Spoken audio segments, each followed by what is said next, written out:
RPSC second grade की तैयारी की जब बात आती है तो सबसे बड़ा सवाल होता है जीएस पेपर का। तो आज हम इसी को लेकर बात करेंगे। एक ऐसा 150 दिन का प्लान जो इस पूरी चुनौती को एक मौके में बदल सकता है। तो चलिए, सबसे पहले ये समझते हैं कि सवाल आखिर आते कहाँ से हैं। किसी भी एग्जाम को क्रैक करने का ये पहला नियम है। अब यहाँ देखिए, 50% मतलब आधे सवाल तो सीधे सीधे राजस्थान जीके से हैं। फिर 20% हैं एजुकेशनल साइकोलॉजी से और बचे हुए 30% इंडिया और वर्ल्ड जीके से। बस यही एक आंकड़ा, यही ब्रेकडाउन हमारी पूरी की पूरी स्ट्रैटेजी की नींव है। तो इसका मतलब क्या हुआ? मतलब बिल्कुल साफ है। अगर सिर्फ दो चीजों पर, राजस्थान जीके और साइकोलॉजी पर पकड़ मजबूत कर ली जाए तो 100 में से 70 सवाल हमारी मुट्ठी में होंगे। सोचिए, 70 सवाल। यही वो पॉइंट है जो हमें अपनी पूरी तैयारी में फोकस बनाकर रखना है। तो ये 150 दिन की हमारी पूरी जर्नी कैसे दिखेगी? सबसे पहले हम समझेंगे रणनीति का आधार, फिर आएंगे तैयारी के 3 फेज, ज्ञान बनाना, फिर प्रैक्टिस और सुधार, और आखिर में फाइनल तैयारी। और अंत में हम बात करेंगे सफलता के असली सार की। चलिए तो शुरू करते हैं पहले हिस्से से, रणनीति का आधार, यानी एग्जाम के इस मैदान को पहले ठीक से समझ लेते हैं। अब इसको थोड़ा और डिटेल में देखते हैं। राजस्थान जीके के जो 50 सवाल है ना, वो 5 हिस्सों में बिल्कुल बराबर बटे हुए हैं। हिस्ट्री, कल्चर, ज्योग्राफी, पॉलिटी और करंट अफेयर्स, हर एक से 10 सवाल। और दूसरी तरफ इंडिया और वर्ल्ड जीके के 30 में से 15 सवाल। सोचिए, पूरे 15 सवाल अकेले इंडियन पॉलिटी और संविधान से हैं। अब तस्वीर बिल्कुल साफ हो जाती है कि हमें अपनी एनर्जी लगानी कहाँ है। तो अब बारी है हमारे पहले और सबसे लंबे फेस की, ज्ञान निर्माण। ये शुरू के 90 दिन है। यही वो टाइम है जब हम अपना वो नॉलेज का बेस तैयार करेंगे जिसके दम पर यह एग्जाम जीता जाएगा। इस फेज में हमारे 3 मेन टारगेट्स हैं। पहला, जो हाई वेटेज टॉपिक्स हैं उन्हें पहले खत्म करना है। दूसरा, सिलेबस को एक बार में अच्छे से पूरा पढ़ लेना है, कुछ छोड़ना नहीं है। और तीसरा, जो कि बहुत जरूरी है, नोट्स बनाने के साथ साथ एमसीक्यूज की प्रैक्टिस भी करते चलना है। ये तीनों चीजें मिलकर एक सॉलिड फाउंडेशन तैयार कर देंगी। तो इन 90 दिनों को बांटना कैसे है? देखिए, पहले 45 दिन यानी 1.5 महीना पूरा का पूरा राजस्थान जीके के लिए।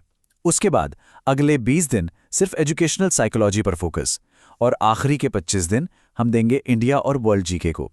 ये एक बहुत ही बैलेंस्ड अप्रोच है। अच्छा, राजस्थान जीके को लेके एक बहुत मजेदार बात है। इसके अलग अलग सेक्शन में सवाल पूछने का तरीका भी अलग अलग है। जैसे हिस्ट्री में फैक्ट्स और पर्सनैलिटी बेस्ड सवाल ज्यादा आते हैं, वहीं कल्चर में आपको डायरेक्ट वन लाइनर क्वेश्चन मिलेंगे। अगर ये पैटर्न समझ लिया तो तैयारी करना बहुत आसान हो जाता है। और हां, जब बात राजस्थान की ज्योग्राफी की हो तो एक चीज बिल्कुल दिमाग में बिठा लीजिए, मैप बेस्ड फैक्ट्स को याद करना ही करना है। ये ऑप्शनल नहीं है।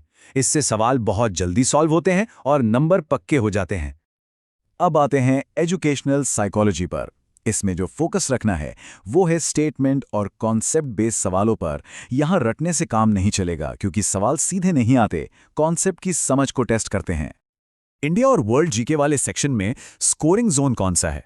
वो है इंडियन पॉलिटी और संविधान। ये एक ऐसा एरिया है जहां से सवाल प्रिडिक्टेबल होते हैं, मतलब पता होता है कि कहां से आएंगे। तो यहां की गई मेहनत बेकार नहीं जाती। तो 90 दिन का हमारा नॉलेज बिल्डिंग का फेज पूरा हुआ। अब हम एंटर कर रहे हैं फेज 2 में, अभ्यास और सुधार। अगले 30 दिन सिर्फ और सिर्फ प्रैक्टिस और रिवीजन के लिए हैं। जो पढ़ा है उसे और पक्का करने के लिए। इस फेज का प्लान बिल्कुल सीधा साधा है। 15 दिन में फटाफट राजस्थान जीके रिवाइज करना है, 6 दिन में साइकोलॉजी को, और अगले 6 दिन में इंडिया और वर्ल्ड जीके को। और हां, एक चीज जो रोज चलेगी वो है करंट अफेयर्स का रिवीजन। और इस फेज का सबसे बड़ा नियम, सबसे बड़ा मंत्र क्या है? रोज कम से कम 100 एमसीक्यूज।